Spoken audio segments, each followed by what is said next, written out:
ଅମିତ ଭାଇ କଣ କରୁଛ? ଆଜି ଶାଗ ହବ।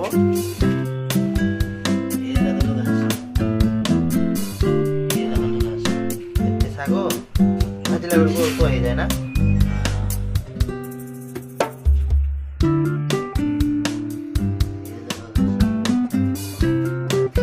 ଆଜି କଣ କଣ ହବ? ହଁ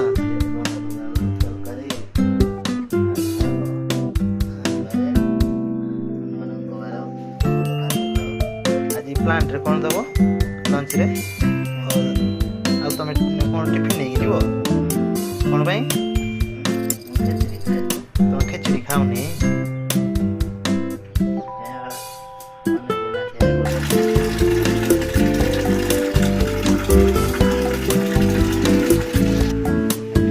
ଏବେ ଶାଗ ଧୁଆ ସରିଲା। ଏବେ ଶାଗ ଅମିତ ଭାଇ ଭାଜିବେ।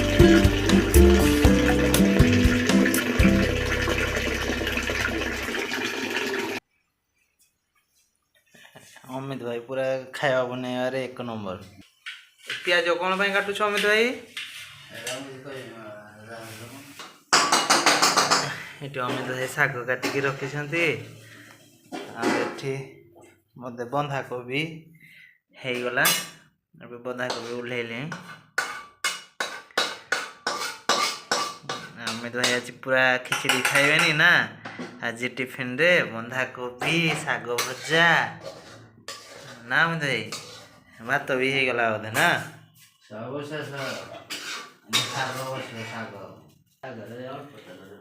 ଏଠି କଣ ଅଣ୍ଡା ଆଣିକି ରଖିଛ? ଅଣ୍ଡା କାଲି ହବ, ସକାଳେ ଖାଇବ କଦଳୀ। କଦଳୀ ଆଉ ଇଏ କାଲି ପିକନିକ ଯିବ ପରା? ହଁ, କୁଆଡ଼େ ଯିବି ମୋତେ ଜାଗା ନରୁଆ ନାହିଁ। ନାରୁଆ? ସେଟା କରେ। କୁଆଡ଼େ ତମେ ଜାଣିବ ନା ମୁଁ ଯିବି? କିଏ କିଏ ଯିବ?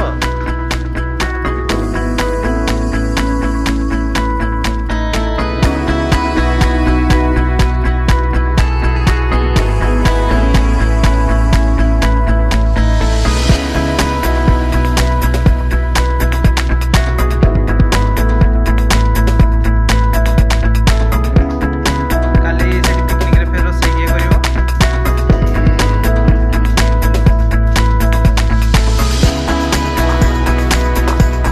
ଆଉ ଗାଡ଼ିକୁ ଆସିନି ବୋଧେ ନା? ଇଏ ଗୁଡ଼ା। ହଁ। କଣ କଣ ହବ? କଣ କଣ ହବ?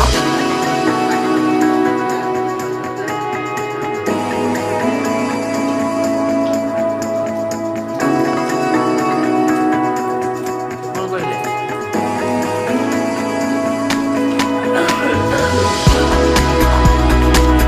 ଭାତ, ଡାଲି, ଆଉ କେତେ ହବ? ପାମ୍ପଡ଼, ସାଲାଡ୍, ଖଟା ଆଉ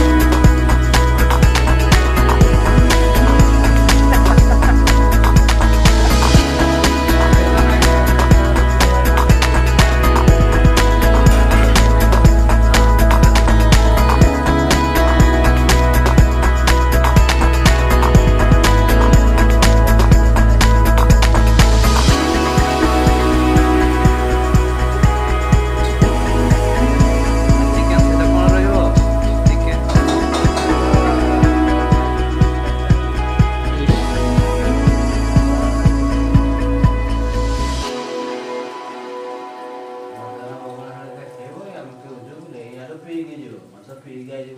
ତମେ ଖାଲି କୁହ, ପିଅନି ଭଲ ଛୁଆଟା।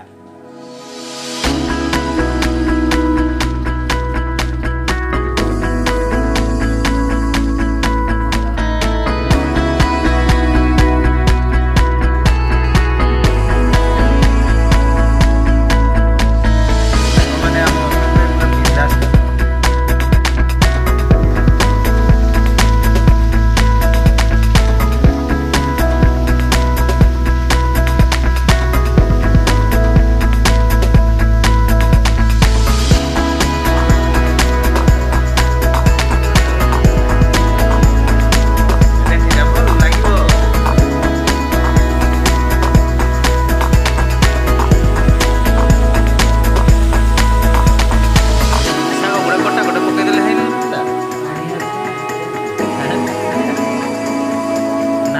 ଆଉ କାଟିକି ପକେଇଲେ ହବନି।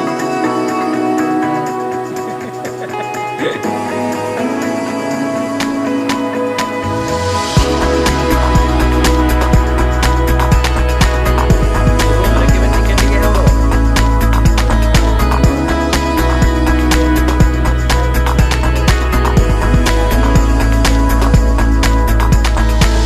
ମଟନ ଟିକେ ଆଣିବା। ଛୋଟ ମାଛ ନା ବଡ଼ ମାଛ?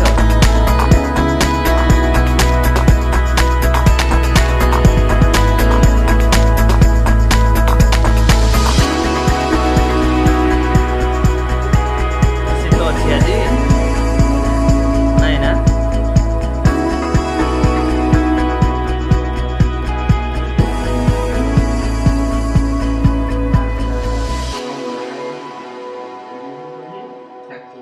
ଆଣିବୁ ତ ବଜାର ମୁଇଁ ମତେ କହିବୁ ନା ଆଉ କିଛି ବୁଣିକି ନାଇଁ ବୁଝି